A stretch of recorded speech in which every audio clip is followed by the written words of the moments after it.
The air is thick, cloying really, with that distinct metallic tang of wet, pulverized dirt and the acrid, lingering ghost of burnt diesel. It's a scent that clings to your nostrils and refuses to leave, a sensory bookmark of every bad day you've ever had. Above us, the rotors of the MH-6 Little Bird are still churning the air into a frenzy, a rhythmic, bone-rattling thrum that vibrates deep in your chest, rattling your teeth.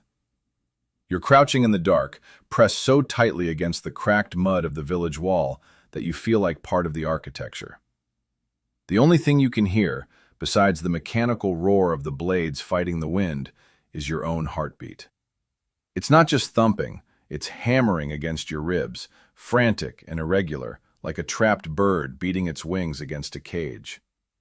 You reach out, your gloved hand, the material rough and slightly damp, brushing against a coat of coarse, wiry fur. He's right there. Ghost. He's breathing hard, his chest rising and falling in sharp, jagged intervals, his ears pricked, swiveling like radar dishes toward the oppressive shadows beyond the perimeter. And then it happens. A single sharp crack, a rifle shot, cuts through the night like a razor. It sounds lonely, despite the chaos surrounding us. The dog, your partner, your shadow, just collapses. The silence that follows is heavier than the gunfire. You're about to hear the story of a bond so deep it defies logic, and if you stay with me, you'll find out how a split-second decision in a kill zone forged a connection that saved 2 lives. Stick around until the end, because the way this story wraps up, the final reveal, is something you won't see coming. Welcome to Cool Drama Stories. If you're new here, hit that subscribe button, because what I'm going to share with you today goes far beyond the battlefield. These dogs, these multi-purpose canines, or MPCs, as the brass likes to call them, aren't just tools. They aren't pieces of equipment you check out at the armory like a night vision monocular or a suppressive weapon. They are the heartbeat of a Tier 1 team.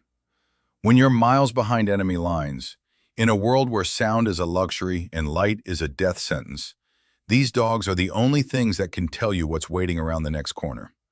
They don't have to talk. They express everything through the tension in a leash, the angle of a shoulder, or the way their hackles rise. They just know. You build your life around them. In the field, you sleep back to back because they're your heat source in the shivering, sub-zero nights of the Hindu Kush, and your early warning system in the stifling, bug-infested summer heat of the lowlands. It's a marriage of instinct and training that you just can't manufacture in a lab. It's organic, it's primal. I still remember the first time I saw the selection process. It was at a facility that looked less like a military base and more like a high-security prison for predators. The air there always smelled of cedar shavings and industrial-strength disinfectant. The trainers, guys with faces like granite and eyes that had seen too much, would pace up and down the observation deck, clicking stopwatches. Out of every 100 candidates, mostly Belgian Malinois, German Shepherds, or Dutch Shepherds, maybe one makes the cut. It's a brutal filter. The trainers look for that specific manic drive, the kind of intensity that makes a dog chase a ball until its pads bleed, until it literally collapses from exhaustion, yet still looks at you with wide, desperate eyes, begging for one more throw. It's the same filter they use for the SEALs. You need someone who can stare into the void, look at the darkness, and not blink. When I first met my partner, Ghost, he was a disaster. He was this high-strung Belgian Malinois who didn't want to listen to a single command. He was a tornado of fur and teeth. I remember the day the kennel master, a grizzled old sergeant major named Miller, tossed me the lead. "He's yours," Miller said, wiping grease off his hands. "He's got a screw loose, but he's the fastest thing on 4 legs. If you can't tame him, he'll be in the recycled pen by Friday." Ghost didn't want to heel, he wanted to run. He didn't want to sit, he wanted to bite. He wanted to be the one in charge of the entire training yard. We were both hot-headed. We pushed each other constantly. I'd yell, he'd bark. I'd try to exert dominance, and he'd try to outmaneuver me. We spent months in the dirt, doing the same drills until our movements were a mirror image. It didn't happen overnight. It was months of bruised shins, torn-up pants, and chewed-up gear. I remember sitting in the barracks, staring at a pair of ruined boots, wondering if I'd even been paired with the right animal.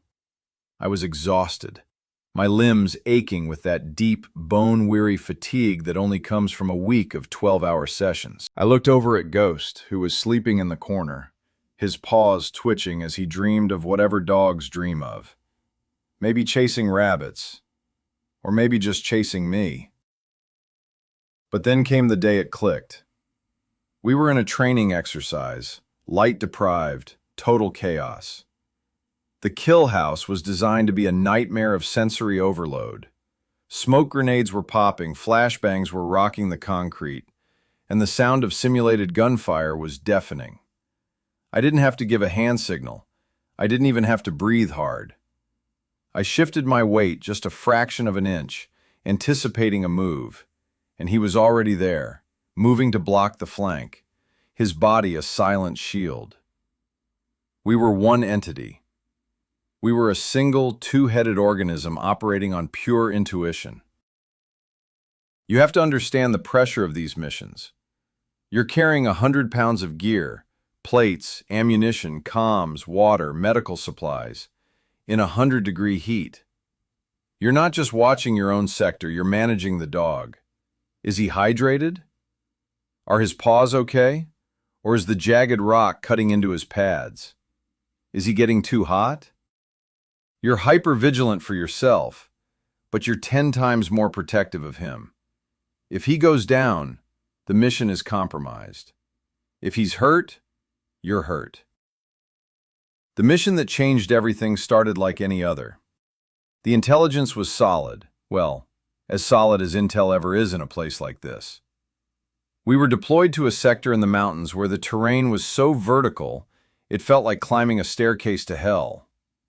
The gear was triple-checked, the mood was tense, and the air was heavy with the ozone smell of impending storms that never seemed to break. We were moving through a village that felt like it had eyes in every crack of the mud brick walls. The houses were stacked on top of each other, creating a labyrinth of narrow alleys and dark, recessed doorways. The air was dry and tasted like copper, the taste of old blood and dust. My team lead, a guy named Henderson who'd been in the game for 20 years, caught my eye and gestured forward. I remember checking his harness one last time, feeling that solid, muscular back under my hand. His coat was coarse, bristling with nervous energy. He looked up at me, his eyes wide and focused, and I knew he felt the same electricity in the air that I did. Something wasn't right. The village was too quiet. No stray cats, no distant sounds of children playing, no livestock.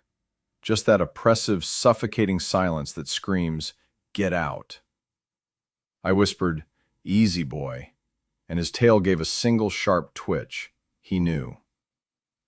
If you're feeling the weight of this tension, hit that like button, because it really helps us keep bringing these stories of legendary service into the light. We kept moving. The team was spread out, a ghost line of shadows moving through the ruins. We didn't know we were walking into a trap until it was almost too late. The ambush didn't start with a bang. It started with a shift in the wind, a change in the way the dog's ears pinned back. He didn't growl, he didn't bark, he just launched. He was a blur of tan fur in the pitch black. He hit the target before I even realized there was a shooter in the doorway. That's the split second that defines a career. The moment where the training takes over, and the human element just tries to keep up. The gunfire erupted, a staccato rhythm of flashes and deafening noise that lit up the alleyway like a strobe light. Bullets chipped away at the mud brick walls, sending debris raining down on us like gravel. I saw him hit the ground, a hard, ugly thud. The world slowed down. My training as a handler, as a soldier, just evaporated. I wasn't a SEAL anymore. I was a medic. I was a parent. I scrambled over to him, the ground around me kicking up dust from the incoming fire. I didn't care about the bullets. I didn't care if I was going to be the next one hit. I had to get to him. I reached his side, my hands shaking. The blood was warm, slick on my fingers. It was dark, almost black in the shadows, but I could smell the iron of it. He wasn't whimpering. He was just looking at me, his breathing shallow, his focus completely on my face. That's when the reality of the sacrifice hit home. He had moved in front of me. He had taken the shot that should have been in my chest. I felt a sob catch in my throat, but I forced it down. I couldn't break, not yet. "Stay with me, buddy," I whispered, the words sounding foreign in my own ears. I pulled out my trauma kit, my fingers moving with a frantic dexterity I didn't know I possessed. I located the wound, a jagged entry point near his shoulder. I packed it with gauze, the fabric turning deep red instantly. Ghost let out a low, shuddering exhale, his head lolling onto my knee. "He's hit!" I yelled, my voice cracking, signaling to Henderson. "I need cover! Now!" Henderson didn't hesitate. He popped a smoke grenade, the thick gray curtain billowing out to obscure us from the sniper's perch. I leaned over Ghost, shielding his body with my own, feeling the impact of a stray round hitting the wall inches from my helmet. "We have to move," I muttered to myself, my heart hammering against my ribs. "We have to go." I picked him up, and he was heavy, dead weight in my arms. I've carried heavy packs. I've carried wounded teammates. But this was different. This was the weight of a life that had been given for mine. We moved like a machine, the rest of the team covering our retreat, every step a brutal effort to keep him stabilized. The extraction was a blur of rotor wash and frantic shouting. Inside the bird, the medic worked on him, and I just held his head. I kept talking to him, telling him he was a good boy, telling him he couldn't leave me, that we had more training to do, more miles to cover. I wasn't sure if he could hear me, but I didn't stop talking. I told him about the sunny days back at the kennel, about the frozen treats he loved, about the way he used to chase his own tail when he thought I wasn't looking. The flight back to the base was an eternity. The cabin of the helicopter was loud, the vibration of the engine rattling my teeth, and the smell of fuel was nauseating. I watched the medic, a guy named Davis, work with a level of precision that was both impressive and terrifying. He was stitching, checking vitals, and monitoring the blood loss. I just sat there, my hand on Ghost's flank, feeling the steady, thready beat of his heart under my palm. "He's tough," Davis shouted over the roar of the rotors. "He's a fighter." I nodded, though I felt hollow. My mind kept replaying that moment in the alley. The way he had lunged without hesitation. He hadn't been commanded to move. He hadn't waited for a signal. He had simply assessed the threat and decided that my life was worth more than his own. It was a realization that hit me with the force of a physical blow. How do you repay that kind of loyalty? How do you look yourself in the mirror knowing that an animal, a creature of pure instinct, possessed more courage than most men I'd ever known? When we arrived at the base, everything was a frantic blur. The medical team was waiting on the tarmac, their faces grim. They took Ghost, and I was left standing there as the rotor spun down, the silence that followed ringing in my ears. I felt like a ghost myself, blood-stained and shivering despite the heat. The surgery was a miracle of modern medicine. They don't just patch these dogs up with a few stitches. They have specialized trauma surgeons, blood banks, the works. The cost to train these animals is well over $150,000, but in that room, the money didn't matter. It was the humanity.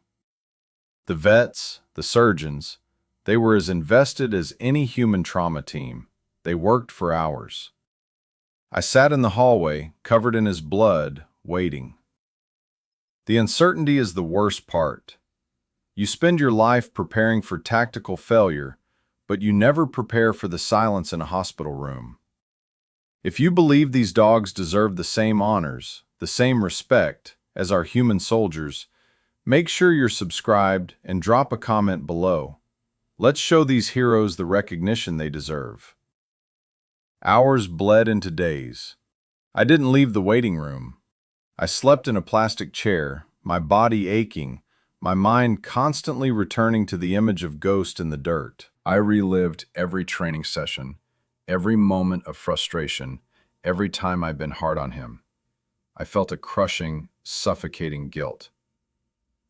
I didn't give him enough treats. I didn't let him run long enough. I pushed him too hard. When I finally got to see him, he was tucked away in a sterile cage, tubes running everywhere, IV bags dripping slowly. He looked so small. He couldn't stand. The doctors told me he'd be lucky to walk again, let alone work. I sat on the floor next to him, and for the first time in my life, I cried. Not because I was scared, though I was terrified, but because I felt that crushing, suffocating guilt. Why him? Why not me? I survived because he was faster, smarter, and more loyal than I deserved. He was just lying there, his eyes closed, his breathing labored. I reached through the wire and touched his nose. It was cold, so cold.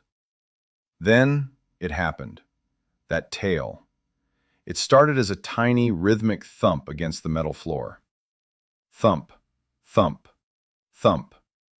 He didn't open his eyes, but he knew I was there. My hand was his touchstone. That's the bond. It isn't about the job. It isn't about the targets or the medals. It's about being there for each other when the world goes dark. That moment, seeing him wake up to the sound of my voice, was the turning point for both of us. We both had a long way to go, but we were going to walk it together. I spent every waking moment at his side. I brought him water. I talked to him about everything. The weather, the politics, the stupid stuff we'd do when we got home. I started reading to him. I read newspapers, magazines, even a dog training manual. He'd just lie there, listening, his eyes tracking my movements. It was a slow, agonizing road. There were days when he wouldn't eat, days when his wounds would weep, days when I thought he'd just give up. But he didn't. He was a Malinois. He was built for resilience. He started to sit up. Then he started to stand, shakily, his legs trembling under his weight. We started physical therapy, a grueling process of water treadmills and obstacle courses that were simplified just for him. I had to be his legs, his balance, his motivation. I'd stand at the other end of the pool, holding a squeaky toy, whistling that specific, sharp pitch he knew so well. He'd look at me, his eyes burning with that familiar manic intensity, and he'd push harder. He'd fight the water, his muscles corded, his focus absolute. But there was also a psychological toll. I didn't realize how much of my own peace of mind was tied up in his presence. I had nightmares. I had the shakes. I'd wake up in the middle of the night, drenched in sweat, hearing the gunfire, hearing the thud of him hitting the ground. I'd panic, checking the room, checking the shadows. But whenever I felt the walls closing in, I'd look over and see him. He was struggling too. He'd limp across the living room to find a sunny spot on the rug, and for a second, we'd just look at each other. No words, no commands. Just two survivors trying to figure out how to be normal again. We eventually retired. The military life is a machine that keeps moving, but we stepped off the treadmill. We went to a quiet place, a patch of land with wide horizons and no snipers. It took time for him to realize he didn't need to be on alert. At first, he'd track every siren, every loud bang. He'd stand at the door guarding the perimeter. It broke my heart. Seeing him stand there, his ears swiveling, his body tense, it was a constant reminder of the life he'd been forced to lead. One evening, I found him sitting on the porch, staring out at the sunset. The sky was painted in shades of bruised purple and gold. I sat down next to him, and for the first time, he didn't look at the perimeter. He looked at me.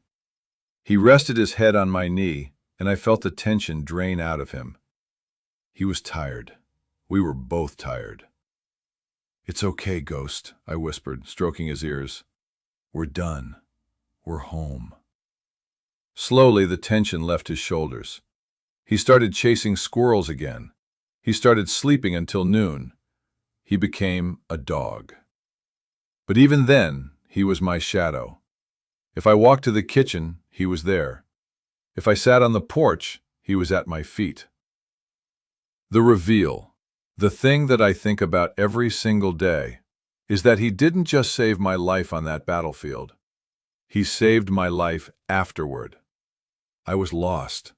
I had all this combat history, all this adrenaline, and no place to put it. I was drowning in the transition back to the civilian world. The silence of the suburbs was louder than any explosion. I'd walk through the grocery store and feel like I was in a hostile environment, checking every exit, watching every person. But he needed me. He needed help getting into the truck. He needed his medication. He needed someone to take him for walks, even when I didn't want to leave the house. He forced me to be a human being again. He gave me a purpose that had nothing to do with warfare. He made me get up in the morning. He made me go outside. He made me smile, even when I felt like the world was ending. We're getting to the part that really matters now, so hang on tight. We're almost at the core of why this story hits home for so many people. People ask me if he remembers what happened. I think he does. I think he remembers the heat, the sound, the fear. But he doesn't hold on to it like I do. He doesn't look at the past with regret. He looks at me, and he sees his partner. He sees the guy who held his head in the chopper.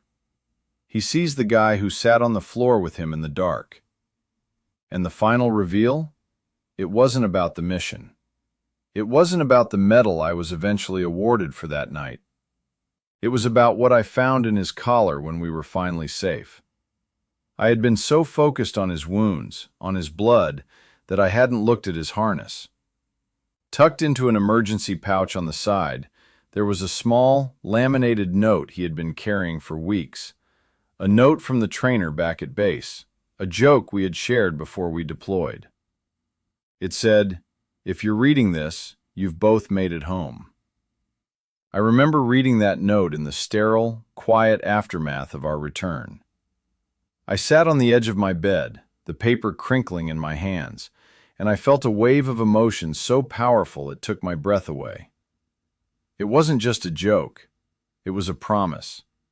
A promise that we were a unit, that we were inseparable, that our survival was linked in a way that defied explanation. That was his job. That was his mission. To make sure we both made it home. And he did. He didn't just carry the weight of the war. He carried the hope of the future. So, when you look at these dogs, don't just see the gear.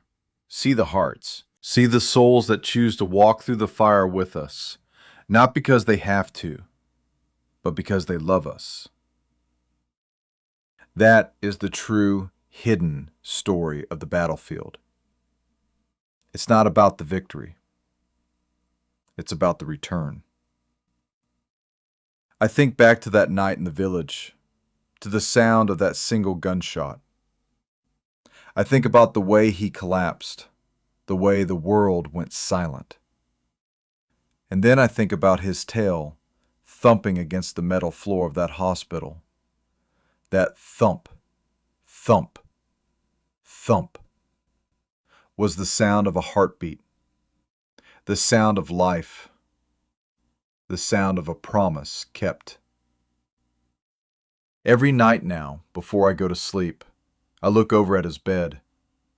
He's older now, his muzzle gray, his movements a little slower, but his eyes are still just as bright, just as intense. He's my partner, my shadow, my brother. And as I drift off, I know that no matter what tomorrow brings, I'm not alone. I've got someone who's willing to stand by my side through the fire and the darkness. Thanks for sticking around to the end. This story, our story, is the reason I do what I do. If you haven't subscribed yet, hit that button now. Leave a comment about the bond you have with your own pets, because believe me, the love they give is the only thing that heals the scars we bring back from the dark. Stay safe, and remember, we're never truly alone as long as we've got someone who's willing to stand by our side. Until next time on Cool Drama Stories. The transition wasn't just physical. It was a total restructuring of my reality. When I finally got back to the States, the sensory input of a normal, quiet neighborhood felt like a sensory overload. The sound of a lawnmower, the distant hum of traffic, the chirping of birds, it was all too much. I felt like I was constantly on edge, waiting for the other shoe to drop. I'd walk into a restaurant and feel the sudden, overwhelming urge to sit with my back to the wall. Ghost, he didn't understand the shift. He couldn't grasp why the world had changed so much for me. But he sensed it. He stayed close. I remember one afternoon I was sitting in my backyard trying to read a book, but I couldn't focus. My mind was back in that village, back in that alleyway. I was sweating, my pulse racing. Ghost, who had been snoozing in the sun, got up. He walked over to me, nudged my hand with his nose, and then sat down, leaning his entire weight against my thigh. I looked down at him. His eyes were calm, steady, and filled with a kind of wisdom that I couldn't comprehend. He didn't need to be alert. He didn't need to be guarding the perimeter. He just needed to be with me. And in that moment, the panic started to subside. The shaking stopped. I realized that my mission wasn't over. My job wasn't to fight. My job was to live. And I couldn't do that if I was still living in the past. We started to take walks, longer and longer ones, through the woods behind my house. We'd walk for miles, the scent of pine and damp earth replacing the smell of diesel and dust. We were rediscovering the world together. He'd stop to sniff a patch of wildflowers, and for a second I'd stop too. I'd watch him, and I'd feel a sense of peace that I hadn't felt in years. People think that these dogs become useless when they retire. They think they've served their purpose and they're done. But that's the furthest thing from the truth. Their service doesn't end when they take off the vest. Their service evolves. They become our companions, our confidants, our healers. They help us find our way back to the world, one step at a time. I remember one night, I had a particularly bad nightmare.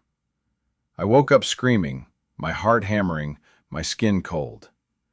I was back in the kill zone, the smell of cordite in my nose, the sound of gunfire in my ears.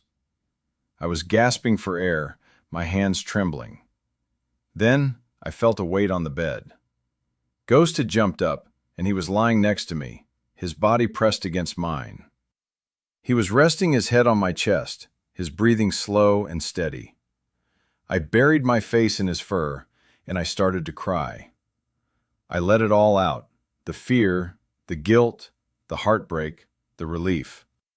He didn't move. He didn't pull away.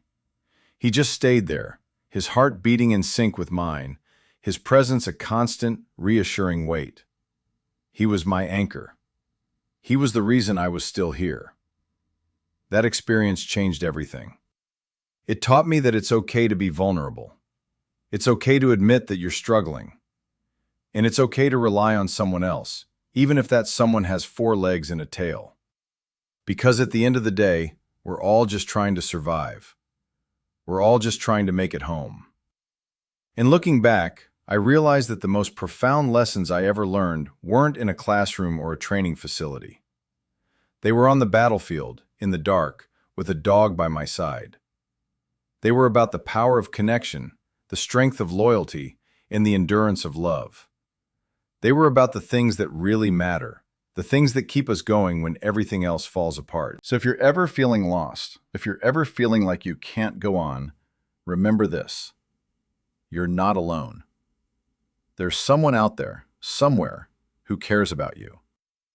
There's someone who's willing to stand by your side. And if you're lucky, maybe that someone is a furry friend who loves you more than anything in the world. Because at the end of the day, that's what it's all about. It's about the connection. It's about the love. It's about the journey we take together toward the light. I often get asked if I regret it, if I wish things had gone differently, if I wish we hadn't taken that mission. And I tell them every single time, absolutely not. Because that mission, as terrifying and as brutal as it was, gave me everything I have today. It gave me my partner, my best friend, my soulmate. It gave me the strength to overcome my past and the hope to build a future. It taught me that even in the darkest of places, there's always a light. And sometimes that light comes in the form of a dog. It comes in the form of a wet nose, a wagging tail, and a pair of eyes that look at you with nothing but love and devotion. We've had some great years since we retired. We've traveled, we've hiked, we've spent countless hours sitting on the porch, watching the world go by. We've built a life together, a life that's defined by peace, by joy, and by the bond that we share. And as I sit here today, writing this, I look over at Ghost. He's sleeping, his paws twitching, his breath coming in soft, steady rhythm.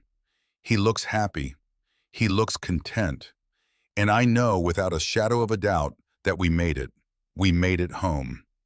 And that, to me, is the greatest victory of all. I want to take a moment to talk about the importance of supporting our veterans and our military working dogs. These heroes have given so much for us, and they deserve our support, our respect, and our gratitude. There are so many organizations out there that work to help veterans and their dogs transition back to civilian life, and I encourage you to check them out. Whether it's through donations, volunteering, or simply spreading the word, every little bit helps. Because when we support them, we're not just helping them, we're helping ourselves.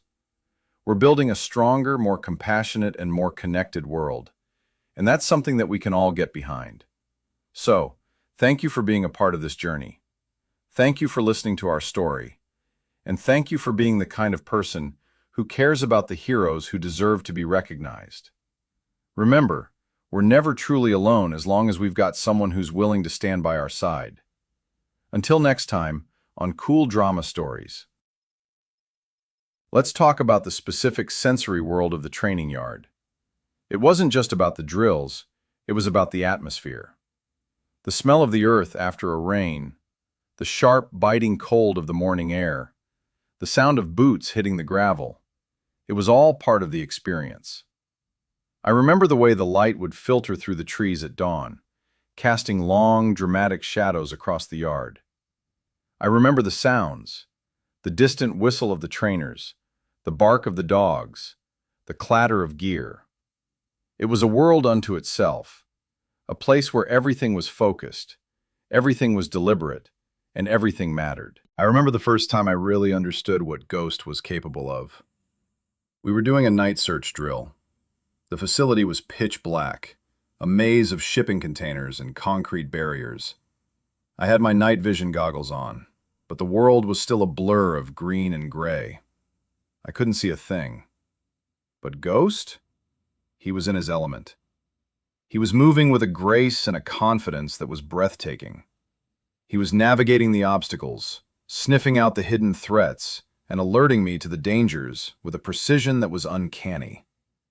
I remember the way he moved, low to the ground, his tail held high, his ears pricked. He was like a shadow, silent and lethal. I was just the handler, the guy who followed his lead.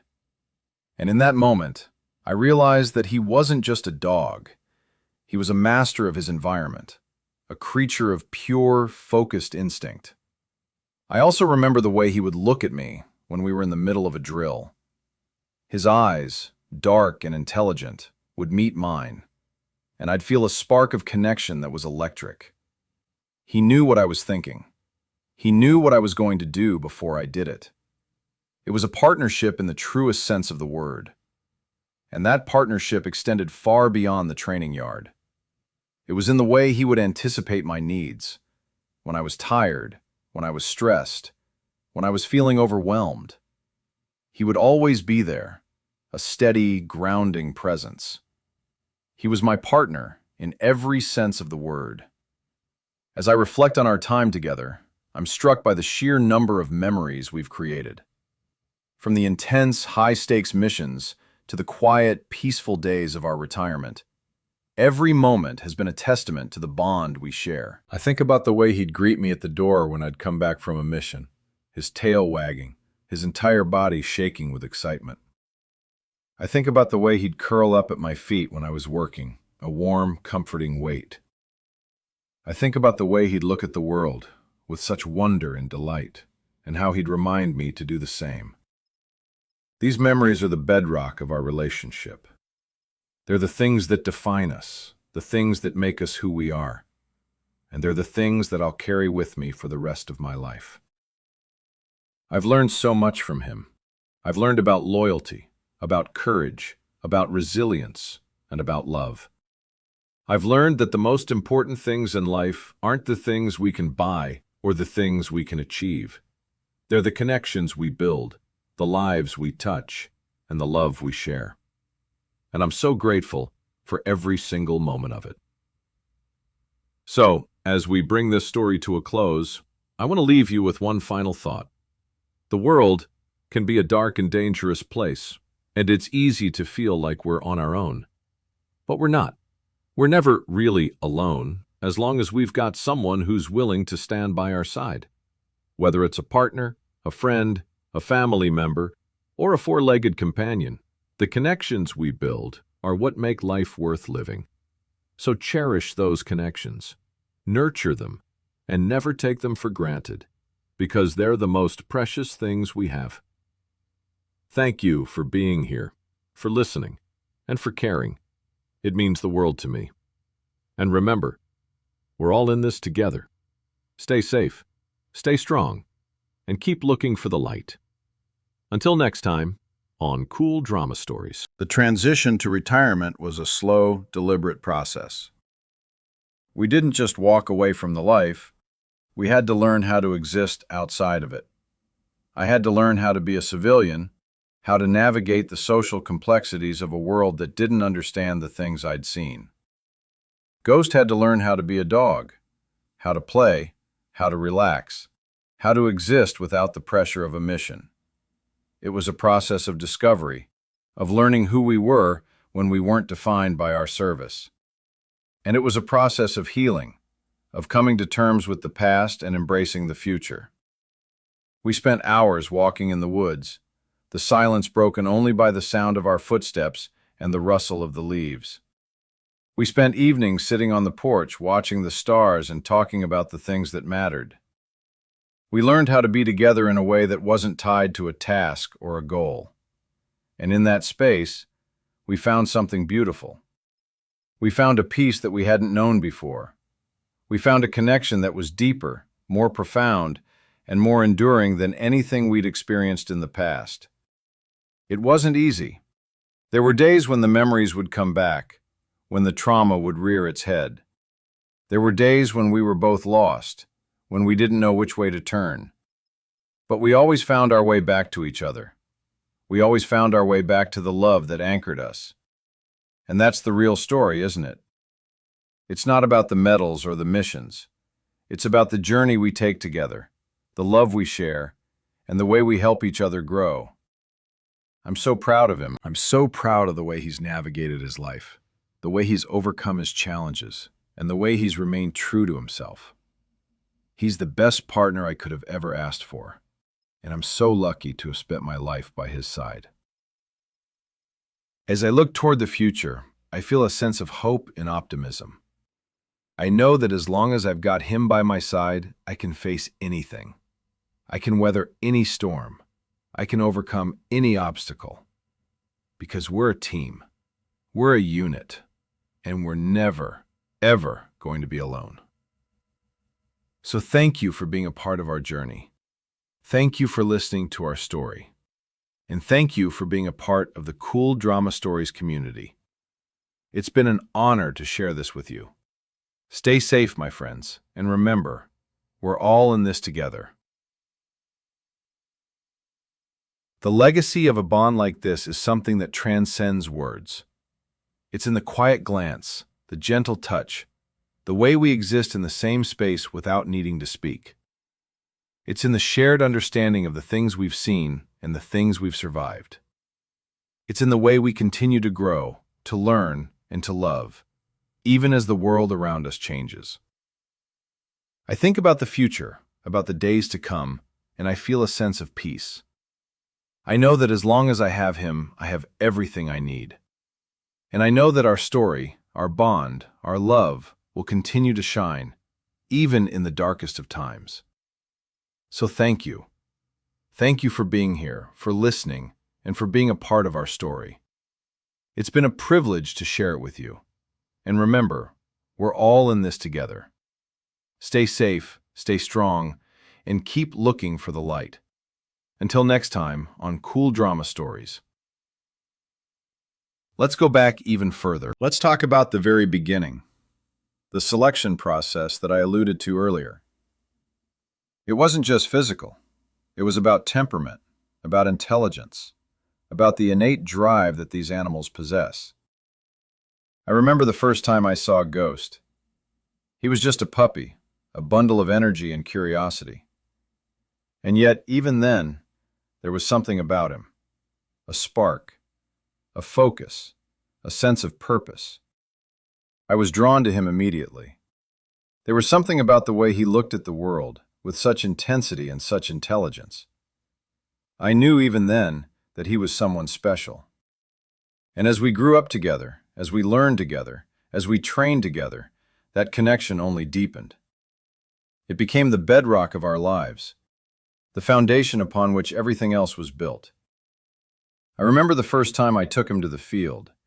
He was so excited, so eager to learn, so ready to take on the world. And as we moved through the training, as we faced the challenges, as we overcame the obstacles, I saw that spark turn into a flame. I saw him become the partner I had always dreamed of. And I'm so grateful for that. I'm so grateful for the journey we've taken together, for the memories we've created, and for the bond we've built. It's been an incredible ride, and I wouldn't trade it for anything. So, as we look to the future, as we continue to grow and evolve, I know that our story, our bond, our love, will continue to guide us. It will be the light that leads us home, the anchor that keeps us steady, and the source of our strength. And that's the real story, isn't it? It's not about the things we do. It's about the people we share them with, the connections we build, and the love that carries us through. I want to end by saying this. The bond between a handler and a working dog is one of the most unique and profound relationships in existence. It's a partnership that is built on trust, on communication, and on a shared sense of purpose.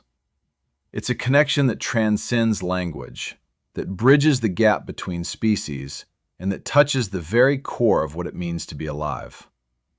And I'm so honored to have been a part of it. I'm so honored to have shared my life with a creature as noble, as courageous, and as loving as Ghost. Thank you for listening. Thank you for being a part of our story. And remember, we're all in this together. Stay safe, stay strong, and keep looking for the light. Until next time on Cool Drama Stories. The village we were patrolling was a place of ghosts. The mud brick walls, the narrow alleys, the sense of impending danger, it all felt like a scene from a forgotten war. And yet, there we were, two soldiers in a world that didn't understand us, fighting for our lives. The ambush was a moment of pure, unadulterated chaos. The sound of the gunfire, the flash of the muzzle, the smell of the smoke. It was all overwhelming. And yet, in the middle of it all, there was Ghost. He was focused, he was determined, and he was fearless. He was my partner, my protector, my friend. And when he took that hit, when he fell to the ground, it felt like my world was ending. But he didn't give up. He fought. He fought for his life, he fought for me, and he fought for the future we had together. And that's why we're here today, to tell this story. To share the lessons we learned, the love we found, and the bond that continues to guide us. Thank you for being a part of our journey. Thank you for listening, for caring, and for being the kind of person who values the strength of the human-animal bond. It's been an honor. Until next time, on Cool Drama Stories. When we finally returned home, it felt like coming back from the edge of the world. Everything was different, and yet everything was the same. We had changed, we had grown, and we had learned things that most people never have to face. But we were together, we were home, and we were safe. And that's the most important thing. Looking back, I realized that the most important lessons I learned weren't about war or combat. They were about life, about love, and about the importance of being there for the ones you care about. They were about the things that really matter, the things that keep us going when everything else falls apart. So, thank you for being a part of our journey. Thank you for listening, for caring, and for being a part of our story. It's been an honor. Until next time on Cool Drama Stories. The silence of the night is a heavy, almost physical weight. It's a constant reminder of the things we've seen, the things we've done, and the things we've lost. But it's also a reminder of the things we've found, the peace, the love, and the strength that comes from being together. And as I look over at Ghost, asleep in his bed, I know that we've made it. We've come through the fire, and we've come out the other side, stronger, wiser, and more united than ever before.